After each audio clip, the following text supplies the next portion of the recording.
Доброго дня, ви дивитесь Crimea Vox, з вами я, Муслім Умєров, і сьогодні будемо говорити про одну з історій повернення Криму до складу України, а саме про історію про Поліну. І будемо говорити з нею і з пані Наталією Лютяку, волонтеркою і координаторкою проєкту «Окупація очима підлітків». Дуже дякую, що ви сьогодні разом з нами, що ми будемо обговорювати таку важливу для нас всіх тему.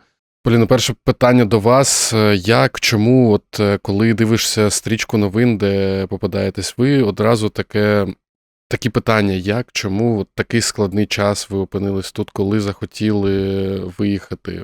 Можете хоча б на декілька з цих таких шокованих моїх питань відповісти? Так, звичайно. Стосовно часу, ми ж бачимо, наскільки накалюється обстановка, наскільки у нас зараз по факту складна ситуація в країні. Звичайно, в країні більше людей потрібно. Тобто, якомога більше людей повинні їхати сюди, щоб допомагати. На мій особистий погляд. Плюс ми бачимо, що багато людей повиїжджало за кордон, і чим більше людей зараз буде приїжджати і намагатися допомогти, тим буде краще, на мій погляд. Це, до речі, одна з причин, чому я приїхала. По-друге, у мене, на жаль, в Криму не вийшло те, що я планувала. Я так всім, на кожному інтерв'ю кажу, у мене не вийшло те, що я планувала. На жаль, я не можу розповідати, чи саме. Але коли я бачила, що мої дії не приносять ніякої користі, на яку я розраховую, я подумала, що я буду значно корисніша тут. І тому вирішила, що буде саме час от зараз повернутися, поки я можу щось робити, у мене є на це можливості, і поки, відповідно, країна потребує більше людей. Тому я тут і опинилася. А як довго ви збирали інформацію про те, як виїхати? Тому що це ж не таке просте питання, яке має алгоритм. Да, насправді кожен випадок свого роду унікальний, немає прям єдиного алгоритму виїзду для людей, бо у кожного своя ситуація, хтось може бути умовно вже на карандашику ФСБ, хтось може виїжджати просто тому, що він втікає від мобілізації, або тому, що він просто хоче виїхати, допомогти країні, або взагалі поїхати в іншу країну, просто отримавши український паспорт. У кожного своя ситуація, але загалом, стосовно мене, я збирала інформацію не настільки довго, я знайшла те, що посольство може нам допомогти, і понадіялась на те, що наша держава дуже любить своїх громадян, дуже на них чекає і, звичайно, зробить все для того, щоб ми повернулися, і повернулися дуже швидко. І на своєму позитивному настрої я виїхала вже до Казахстану, до посольства. Як з'ясувалося, на цьому шляху перепон більше, ніж, напевно, якщо ховатися в степах Криму від ФСБшників. Мені так здається. Насправді це було б легше. Але, як ми бачимо, це теж вирішуємо ситуація не в останню чергу, точніше, в першу чергу, завдяки волонтерам і завдяки пані Наталі, бо вона буквально перша, хто визвалась мені допомогти, на кого я вийшла, з ким я зв'язалася, і я буду їй і пану Богдану Кротевичу вдячна просто, безкінечно до кінця свого життя, бо це буквально люди, завдяки яким я зараз тут знаходжусь. Пані Наталі, якої інформації від держави не вистачає в першу чергу? Від держави на окупованих територіях, в принципі, не вистачає її немає інформації про алгоритми, як доїхати, який має бути пакет документів при собі. Тобто є та інформація, яка є, вона настільки забюрократизована і відділена від реальності, що, скориставшись нею, ти потрапиш в таку ж пастку, як і Поліна. Насправді, питання не тільки в інформації. Питання в тому, що ті державні органи, які кожен на своєму місці мав би допомагати і сприяти громадянам України з окупації дістатися сюди, оформити базові документи, вони не виконують ці функції. Не виконують з різних причин. Але основне, на сьогодні законодавство побудовано таким чином, і його трактують державні органи, а саме Міграційна служба, Міністерство зовнішніх справ, зокрема посольство і консульство, таким чином, щоб нічого не робити, користуючись цими нормативними документами, в допомозі, будемо говорити кримчанам, але це стосується і людей з інших окупованих територій. Чому так? Я не знаю. Але мова йде буквально про 2 пункти в постанові Кабінету міністрів, що стосується видачі паспортів молодим людям, яким виповнилося 18 років, в яку треба внести зміни і спростити цю процедуру. І от уже 12 років скоро, як ніхто, попри заклики громадськості, попри про наші, всі, це ж не поодинокий кейс, я вже 6 років займаюся допомогою молодим людям з Криму, з виїздом, і нічого не зроблено. І це, чесно кажучи, на мій погляд, катастрофа державного значення, тому що фактично ми втратили величезний пласт громадян України, мотивованих, молодих, патріотичних, яким не дали можливості зберегти контакт зі своєю країною. Фактично обрізали цю поповину, навіть не давши їм можливості легалізувати свій статус громадянина України. Вони не отримали свій перший паспорт. Проблема саме в тій категорії молодих людей, які зустріли окупацію в віці неповнолітньому. А повнолітніми, тобто 18-річними вони стали, тобто і мають змогу виїхати з території підконтрольної Російської Федерації вже тоді, коли вона під російською окупацією. І українські документи настільки недосконалі, що вони не можуть отримати свій перший паспорт. Документи чи саме нормативні документи, зокрема, які регламентують видачу першого паспорту українцю, вони настільки недосконалі і вони не відповідають умовам, що в країні є окуповані території. Просто це не враховано взагалі в документах. А яка різниця між допомогою молоді була до початку повномасштабного вторгнення і зараз? Окрім того, що зрозуміло, що не працюють наразі контрольно-пропускні пункти на адмінмежі. Що змінилося в допомозі молодим людям? Саме в проблемах. Значить так, раніше, до повномасштабного вторгнення, для того, щоб отримати паспорт, ти мав приїхати і фізично привезти із окупації з собою 3 свідка – своїх батьків і сусіда. Інакше тобі не дадуть паспорт.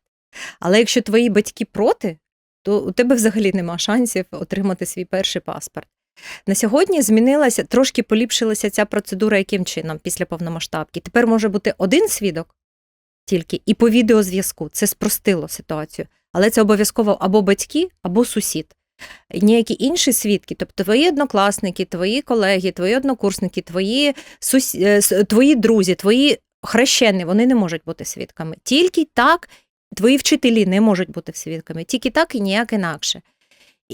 Але додалася проблема в тому, що тепер треба декілька країн перетнути, щоб сюди доїхати. І доїхати сюди просто зі свідоцтвом про народження українця ти не можеш. Бо ти не ідентифікований. А з російськими документами ти не доїдеш через територію європейських країн. Відповідно, коло фізичних можливостей дістатися підконтрольної території, воно звузилося умовно до Білорусі і Казахстан, Вірменія. Але навіть цей шлях, щоб подолати, треба пройти дуже складний шлях, про який не інформує українські органи, не інформують про це. Інформації немає, як це правильно зробити безпечніше. Але навіть приїхавши сюди, не гарантовано, що ти отримуєш свій паспорт.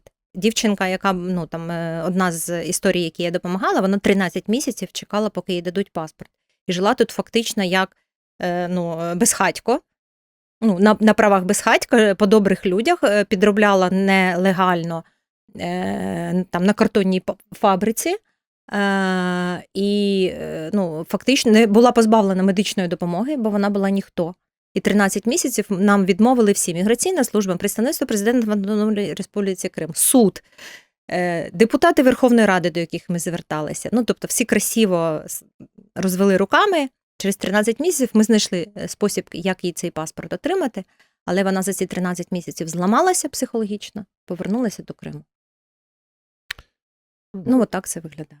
Поліна, який ви можете розповісти ваш особистий алгоритм? Ви знайшли людей в соцмережах, кому написали, виїхали, звернулись до консульства, напевно. Як оцей шлях? Можете його розповісти? Все починалося з того, що я в Криму ще списалася з консулом, точніше не з консулом, а з представником консульства в Казахстані, і домовилась про те, що я приїду до них 1 числа. Точніше, спочатку там була інша дата, але через те, що мене потім затримали на кордоні з Казахстаном, у мене трішечки змінились плани. І тому ми домовились на те, що... Така ремарка: затримали Через У що? мене паспорт російський був просрочений. Угу. От. Да. І з цими водними даними я виїжджала в Казахстан.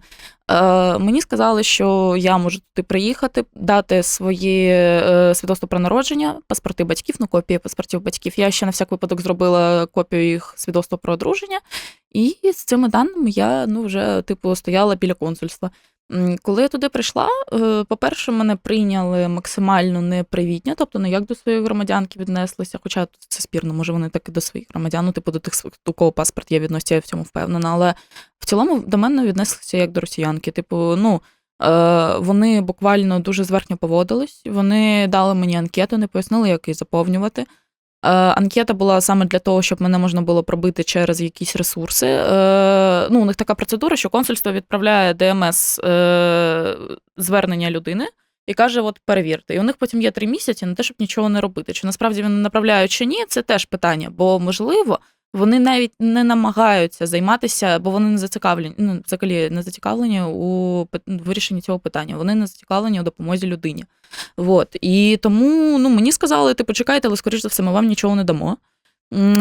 І, в принципі, мені не пояснили, яка буде процедура, сказали, просто через 2-3 тижні подзвоніть.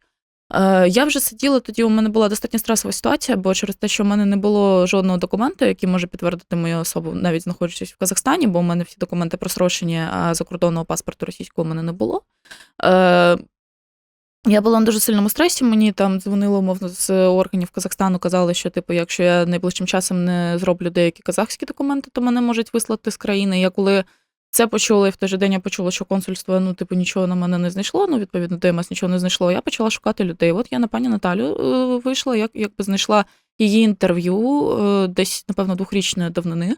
Але я думаю, якщо людина цим займається, можливо, вона досі цим займається. Мені дуже пощастило, що у нас в країні є адекватні, добрі люди, і у нас в цілому є волонтери. Але проблема у тому, що це питання досі тримається на волонтерах. І держава через те, що це питання вирішують волонтери, може спокійно умивати руки. Бо бачите, пані Наталя дуже добре вирішує це питання. Вона займається цими дітьми. Вона бачить, вона бачить проблеми, вона її вирішує. Чим в той час займається держава? Нічим, бо нещодавно я мала, можливість поспілкуватися з людиною з Bring Kids Back in Ukraine. І до чого прийшла ця розмова? До того, що мені сказали, що консули, скоріш за все, не будуть нікого слухати. Законопроекти ми не будемо приймати, бо щоб їх прийняти, це треба десь до 28-го року їх тягнути, тобто ми навіть не будемо пробувати їх робити. Що допомога у нас є, але як цю допомогу отримати, ніхто не знає, але якось її там хтось отримав. І в цілому все, до чого ми прийшли в цьому діалозі, що ми все будемо робити, але не зараз і не ми. В цілому вся їх діяльність навіть зараз будується на волонтерах, тобто вони через декілька днів будуть збирати волонтерів у себе, і скоріш за все, це ні до чого не призведе. Тобто всі ті організації державні, які фінансуються з кошту держави, не займаються тим, чим вони повинні займатися, і не допомагають людям. А те, що це тримається на волонтерах, це неприпустима річ, коли у нас було 12 років на вирішення цієї проблеми, і мені писали люди в Інстаграмі, буквально, я просто вже спілкувалася з цими людьми, в 2014 році вони виїздили, і зараз виїжджаю я. І у нас одні і ті ж самі проблеми. Буквально нічого не вирішено, жодної проблеми не вирішено за 12 років. І єдине, що вони ще зробили, це ввели грошову допомогу, про яку взагалі ніхто не знає. Вони можуть виділити 50 тисяч коштів людині, але, по-перше, для цього в неї повинен бути рахунок, тобто до моменту, поки людина отримає цей рахунок, отримає ідентифікаційний код, паспорт, ВПО, бо ідентифікаційний код не можна отримати без ВПО, вона повинна по факту сидіти і харчуватися на свої гроші, які вона витрачала в іншій країні у момент, поки консульство казало, звичайно, ми вам все зробимо. І людина приїжджає сюди, вже не маючи грошей. Припустимо, до мене приїжджав хлопець Дмитро, у нього не було грошей, бо він всі їх витратив. І там йому пощастило, що йому Богдан грошами допомог. В цілому у нього не було ніякого запасу. У мене запас був, бо я працювала в Казахстані нелегально, але це вже інше питання. Але зараз я стикнулася з тим, що я дуже складно знайшла собі роботу. По факту, без документа це зробити теж дуже важко, бо у нас такі зараз закони, що нелегально працювати трішки складніше. І Мені пощастило, що я знайшла роботу. Є багато людей, які навіть це не можуть зробити. Є люди, які приїжджають з якимись вадами здоров'я. Є люди, які приїжджають, у них умовно родина, де там, не знаю, 8 людей-переселенців, які не можуть нормально собі ні хату зняти, нічого, бо немає програм нормальних житлових для ВПО. Тобто, по факту, навіть люди, у яких є ВПО, є статус, є документи, вони теж нічого не можуть зробити. І держава продовжує закривати на це очі, скидаючи це на волонтерів. Скільки це ще буде продовжуватися, це гарне питання, але ми можемо бачити, що єдине, на що вони поки що спромоглись, це ввести ідентифікацію в ДП-документ, і то ДП-документ у нас знаходиться лише в європейських державах або в Молдові, у якої по факту є кордон з Україною, людина може пройти цей кордон по українському свідоцтву про народження. Тобто вони не дивляться на те, щоб відкрити ДП-документ умовно у Казахстані або в Вірменії, як мені це пояснила оця людина з Bring Kids Back, вони це не роблять, тому що це фінансово невигідно. Тобто, по факту, вони просто продовжують закривати очі намірено на проблему, про яку говорять, відомо на да. факту. ДП-документ – це теж не вирішення. Проблема в тому, що у нас повноваження органів, які дотичні до цієї проблеми, вони, як сказати, різняться, і вони ними не до кінця користуються. От паспорт перший може видати тільки міграційна служба, а вона знаходиться тільки на території України. Тобто людина отримати свій перший паспорт десь між Україною і окупацією не може. Це проблема. Консульства не роблять належну перевірку в реєстрах, хоча у них є спеціалісти, які мають доступ і могли би це робити, але вони суто бюрократично до цього підходять. От зараз Поліна сказала, що їй відмовили, не знайшли її в реєстрах. Зараз 2 хлопця знаходяться у Єревані, в Вірменії. Один вчора мені написав, яких я супроводжую, що він вчора нарешті подав свою заяву, бо він намагався місяць подати в консульство заяву. Вчора у нього її прийняли, але сразу сказали, ми пошукаємо, скоріш за все буде відмова і нічого не знайдемо. Поліні так само сказали, але коли вже під тиском там Богдана, міністра, пошукали краще, то знайшли її в реєстрах. То як тоді шукали перший раз? Суть в тому, що всі ці молоді люди, які сюди приїжджають, у них у всіх є батьки. І всі ці батьки до окупації десь працювали. І інформація, і слід електронний. Про це є в реєстрах України. Просто це питання одного дня, щоб перевірити і підтвердитися, що ця людина реальна, що вона народжувалася в Україні, що про неї є дані. Але ті служби, які в цьому задіяні, вони дійсно цього не роблять. Не хочуть, не можуть. Неважно з яких причин. Воно не працює, не робить ця система. І це проблема. І до кого докричатися, щоб вона запрацювала, хоча це для того, щоб вона запрацювала, не потрібні гроші. Приблизно наскільки часто виходить так, що доля людини, яка знаходиться в окупації, вирішується натиском на ту людину, яка просто, можливо, за своїм бажанням вирішує давати можливість заїхати, там, ход цій справі або не давати? Наскільки часто в моїй практиці всі, хто до мене звертався, це все доводилося робити або через розголос медійний, або тиском з певними заявами, або, я не хочу казати словом обманом, але, скажімо так, доводилося креативити для того, щоб переконати служби в тому, щоб вони захотіли подивитися більше, ніж там паспорт батьків, тому що є вчителька, яка 10 років вчила цю дитину, і є всі докази там, офіційні докази, що ця дитина вчилась в цій школі, що вчителька там викладала. Не підходить відмова. Є однокурсник, з якими вчились в одній групі, не підходить відмова. Є фотографії. У всіх є фотографії, де можна відслідкувати, як ця людина змінювалася, де є її батьки на фотографіях, її друзі, люди, які прийшли її підтвердити. Не підходить, ми це не розглядаємо. Тобто є як ідентифікувати інструменти, але їх не задіють і категорично відмовляються. Тому мені постійно з кожним людиною, розумієте, до мене вони потрапляють, коли їм всюди відмовили. Коли вони звернулись в представництво президента. Раніше було Міністерство, до речі, з питань реінтеграції окупованих територій, яке стало Мін'єд, а зараз зникло взагалі, як бульбашка. У них хоч щось там на сайті була, якась інформація, вони хоч якісь звернення обробляли. Зараз і його немає. І все. Посольства і консульства, які теж відмовляють. І фактично, от до мене всі потрапляють, коли їм всі відмовили, і вони вже в цю стіну вперлися. Класно, коли вони потрапляють, коли вони ще в Криму. тоді мені легше їм допомогти. Я хоча б дам рекомендації більше, які взяти з собою документи, як підготуватися, куди написати звернення і яким конкретно маршрутом їхати. А крайнім часом майже всі потрапляють вже з Казахстана і Вірменії. І це не ок історія, але у випадку, наприклад, з метром, це єдиний шлях, яким він міг скористатися, тому що інший був для нього небезпечний. Ну, тобто тут треба ще зважити, кому якою дорогою їхати в Україну. Я хочу сказати, що ці два хлопці, які зараз сидять в Вірменії і, напевно, отримують знову відмову від консульства, вони обоє сюди їдуть, щоб долучитися до війська.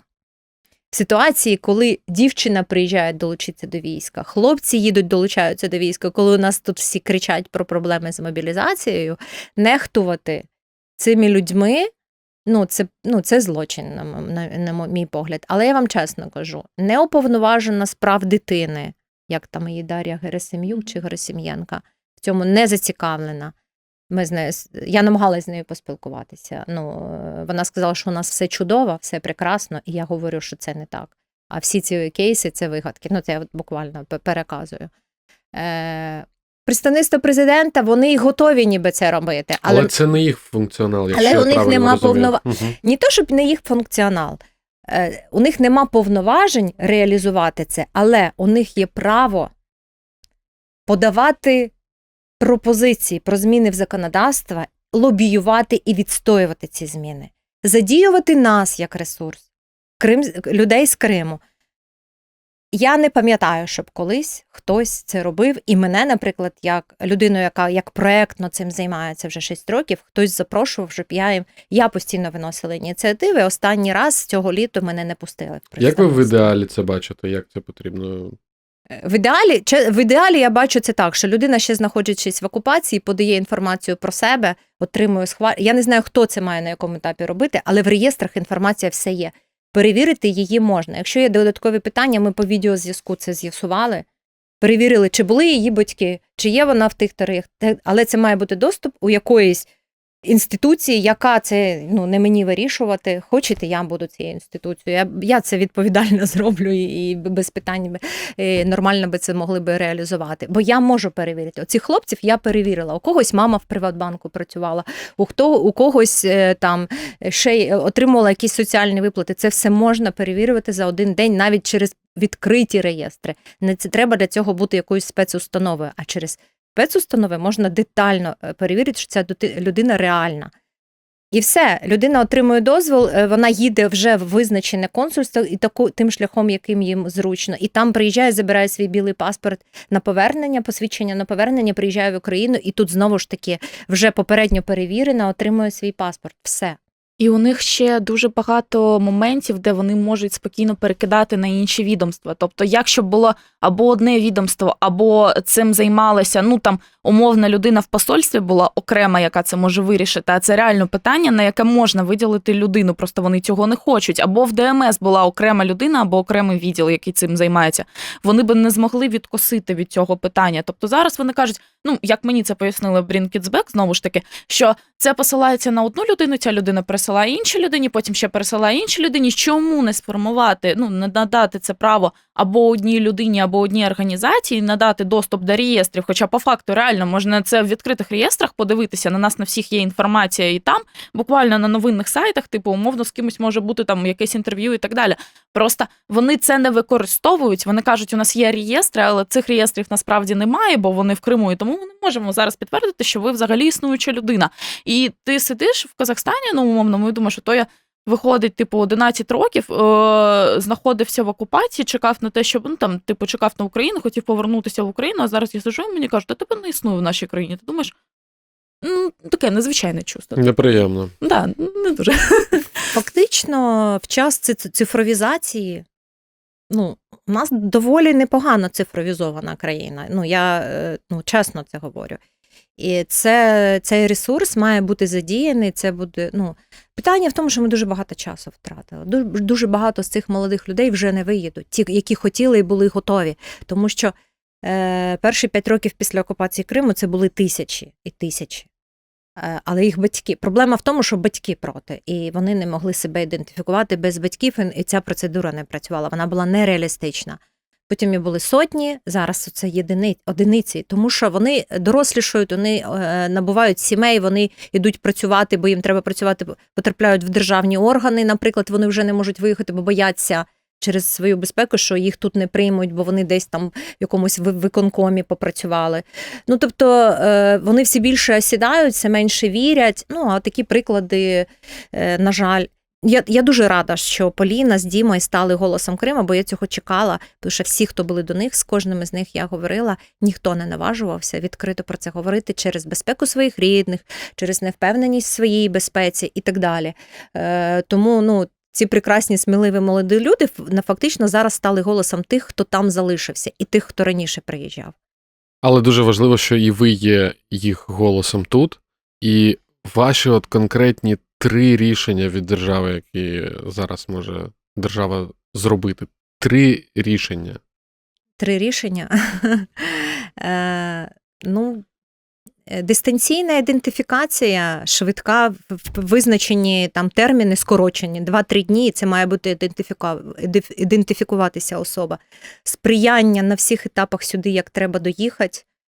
І хоч якась фінансова підтримка, хоча б перші півроку, поки вони тут. Ну, фінансова або хоча б з житлом.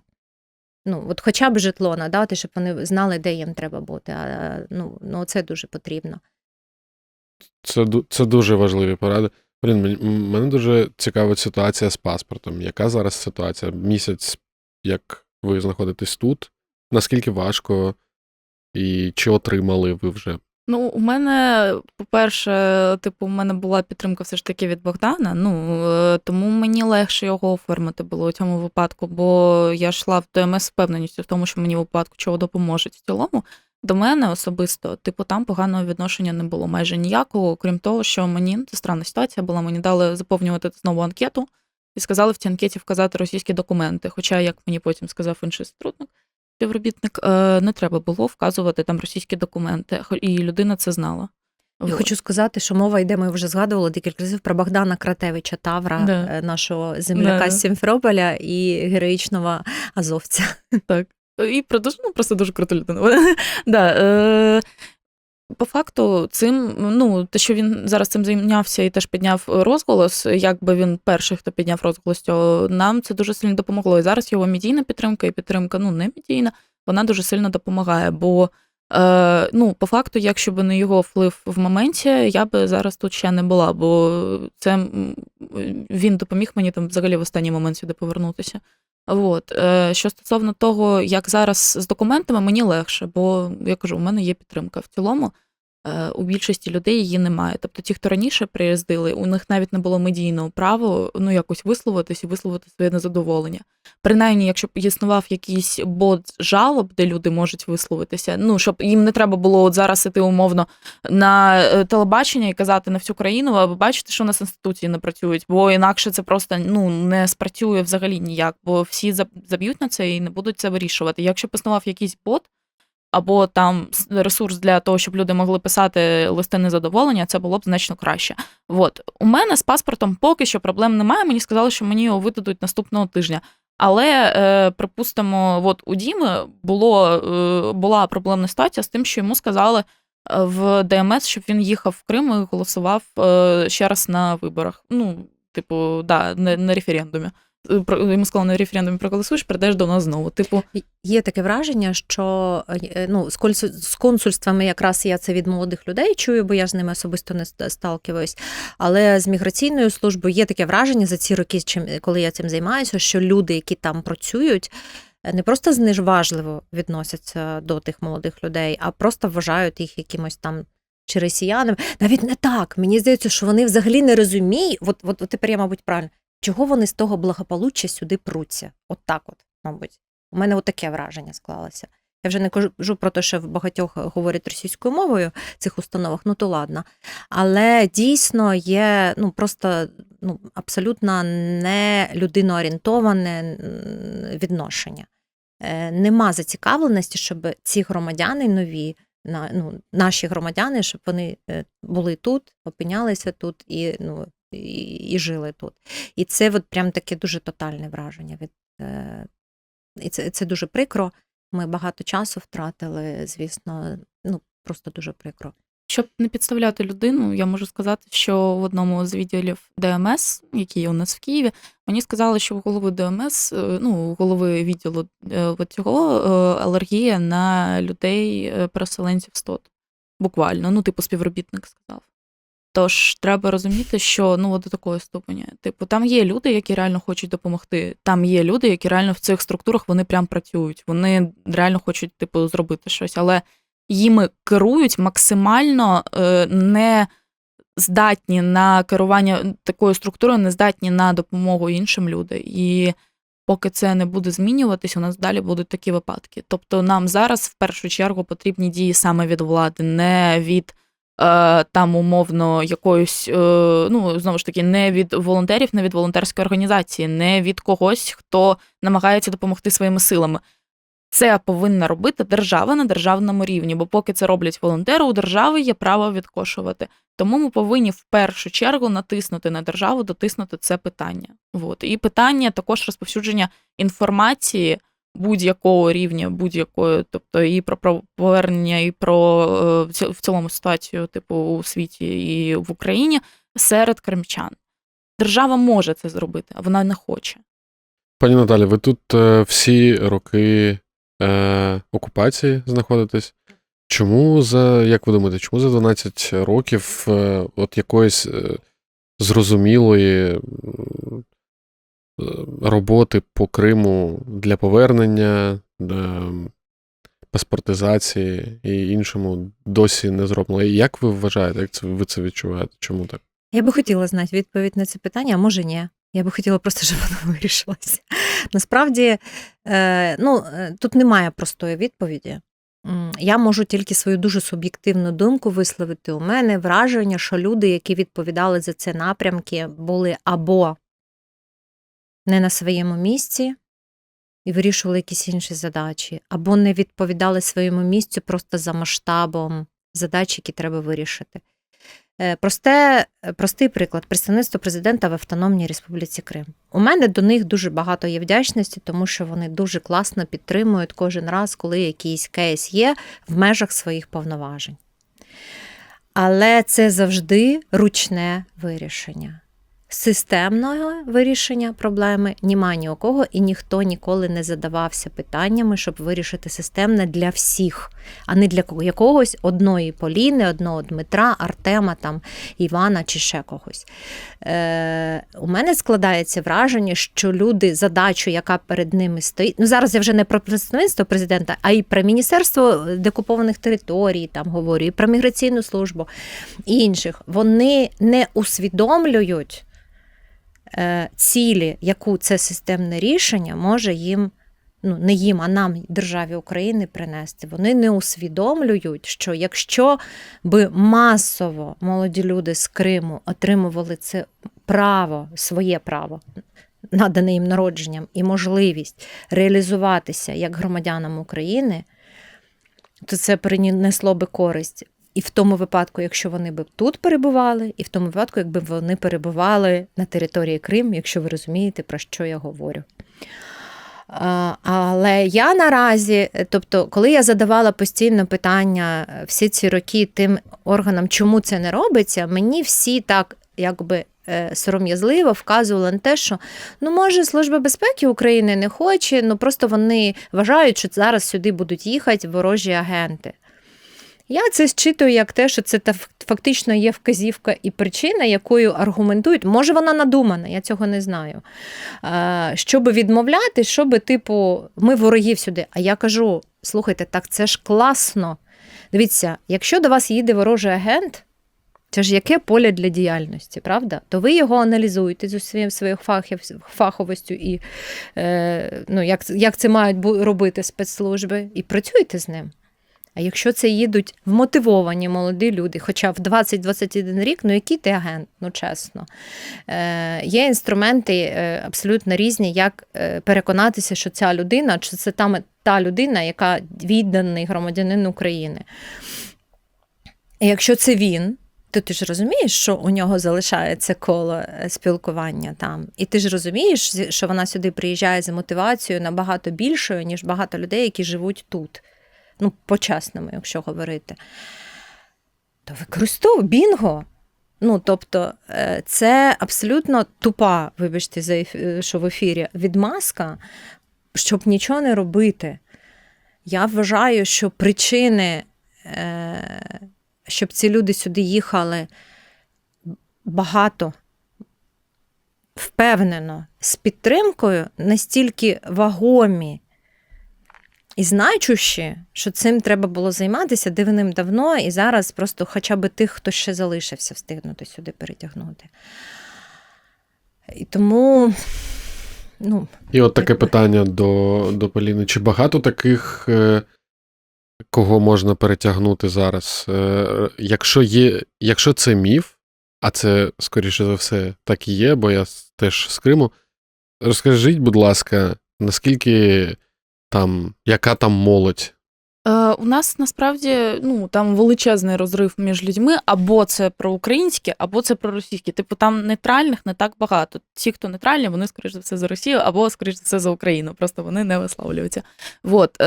Що стосовно таких людей, насправді там багато людей, які можуть діяти всередині Крима, якщо ви розумієте про що, або там багато людей, які можуть виїхати сюди і допомагати країні тут. Насправді ці люди висловлюють свою позицію відкрито, вони роблять деякі речі, не відкрито в контексті відкрито, вони вийдуть на все і скажуть, от я українець, давайте, щоб Росія пішла з нашого Крима собі на болото. Ні, це люди, які в своєму колі можуть висловитися відкрито. Тобто ми один з одним нормально спілкуємось, ми обговорюємо різні речі, і, як правило, це люди, які поглиблені у контекст український. Не всі, але багато. І, знову ж таки, у нас дуже багато людей, які там зараз саме щось роблять. І, насправді ми всі намагаємося якось допомогти. Хтось розповсюджує культуру, хтось мову, хтось намагається там якісь умовні дані, координати передавати. Тут, якщо, до речі, про агентів, яким по 20 років, у нас тут є один агент, але з нашого боку, яку в 20 років якраз посадили, тому що він спалився в чаті. І тому ми можемо бачити, що достатньо багато, насправді, молодих людей, де й людей дорослого віку, які все ще не те, що чекають на Україну, вони намагаються це наблизити. Просто у них немає інформації від України ніякої, як це робити. У них немає ніякої інформації про те, які істочники вони можуть використовувати, що вони можуть робити, чим вони можуть бути корисні, бо у них просто, те, що там ГУР виклали свій бот і сказали, ви можете сюди координати присилати, це ми велике дякуємо, а ще що?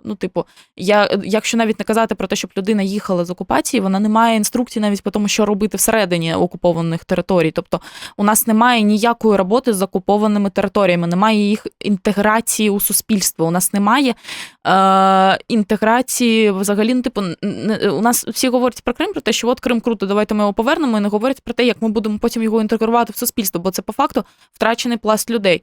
Якщо зараз казати про те, що там відбувається, там величезна кількість репресій проти населення, там величезна кількість, я так розумію, кримські татарі, ви не можете зрозуміти у цьому плані, там величезна кількість саме проти вашого народу репресій і проти нашого народу репресій. І ми на це теж закриваємо очі. Єдині, хто про це говорять, це якісь незалежні ЗМІ, або ЗМІ, які державні, вони говорять, от у нас багато політв'язнів, але ми з цим нічого робити не будемо. І скільки я спілкувалася з людьми, до речі, здебільшого, знову ж таки, я просто цю думку намагаюся вистоювати у багатьох інтерв'ю, це дуже часто саме кримські татари, яких ми теж абсолютно, у нашому суспільстві забуваємо, ми намагаємося зайвий раз не робити вигляд про те, що, Крим це, як росіяни кажуть, це російський регіон, тут у нас кажуть, це український регіон. Оскільки я не сперечалася з людьми в соцмережах, дуже часто висловлюється саме така думка, тобто у нас немає навіть плану інтеграції корінного населення Криму в подальшому у Україну, після того, як ми його повернемо. І те, що у нас немає ніяких планів на цей регіон, те, що у нас немає бажання повертати людей, те, що у нас немає бажання якось надавати інформацію людям, в цілому виглядає, ніби ми його поступово здаємо Росії, а ми повинні за нього боротися на будь-якому рівні. Якщо можемо інформувати, якщо можемо зайвий раз підтримувати населення, яке там знаходиться, надавати програми підтримки. Тобто ми повинні, не тільки Крим, Донбас теж, але просто за Донбас хоча б говорять частіше, ніж за Крим, бо Крим це взагалі, це забута по факту в деякому сенсі територія, про яку всі кажуть, типу, раз в рік от ми повернемо Крим, і все. Типу, ми повинні частіше про це згадувати, ми повинні якомога більше інтегрувати цей регіон і якомога більше думати про те, що ми будемо з ним робити. Ми повинні розуміти, що там населення, з якого половину треба буде просто висілити на болото, бо це реально люди, які, ну, вони, типу, не міняються ніяк. Ми зараз повернемо Крим з ними, і вони просто влаштують там кучу диверсій проросійських і знову Не почнуть влаштують. те саме. Я тобі обіцяю. Ні, ну да, понятно, якщо, типу, якщо ми туди повернемось, то не влаштують. Останнє питання до вас двох по черзі. Перше, пані Наталя. Порада молоді, яка знаходиться в Криму, від вас. Дивіться, якщо ви хочете виїхати, вам треба бути підготовленим, вам треба мати свідоцтво про народження своє, вам треба винайти десь батьківські ксерокопії паспортів або хоча б фотокопії, будь-які інші документи, фотографії, ну будь-які інші документи, особливо ваших батьків, які підтверджують, що вони існують і що ви існуєте. І вже після того накопичити гроші, і після того виїжджати сюди. І обов'язково мати російський закордонний паспорт. Це дуже важливо. Тоді ви зможете доїхати хоча б через Молдову, бо зараз це найлегший шлях. Через Білорусь або через Молдову їхати треба. Це все, що я можу. Порада від вас. Якщо вам не загрожує арешт, то обирайте як шлях Білорусь. Це найбільш простий, найбільш, скоріш за все, дієвий шлях на цей момент. Якщо у вас є якісь переслідування з боку Росії, то бажано мати з собою, точніше, обов'язково майте з собою закордонний паспорт. Якщо не можете його зробити, то там є деякі нюанси, але завжди, коли ви виїжджаєте, звертайтеся до волонтерів. До пані Наталі, до, можливо, волонтерського фонду «Плахта». Тобто звертайтеся до будь-кого, кого ви знаєте, кого ви знайшли з волонтерів. Якщо хочете, пишіть умовно мені або Дмитру, або кого ви знайдете в Інстаграмі. Наші профілі, якби, я не знаю, можемо посилання дамо. Вот. Тобто, якомога більше шукайте інформації, готуйтеся і бажано ще мати з собою велику кількість грошей, бо, повірте мені, ви, скоріш за все, затримаєтесь в країні, в яку ви потрапите на довгий термін, якщо це зараз не вирішить держава. От. І ще порада нашим державним органам: почніть щось вирішувати, бо інакше це ніколи не закінчиться. Наразі у мене 5 молодих людей, які хочуть приїхати сюди з аналогічними історіями, і 2 з яких вже майже відмовили. Тому, якщо нас чують державні органи, будь ласка, мій телефон є під моїм Фейсбук-профілем, я завжди на зв'язку, я рада буду вам надати інформацію, якщо ви хочете допомогти. Дякую вам за розголос, дякую за те, що ви робите. Залишайтесь з Кремія Вокс.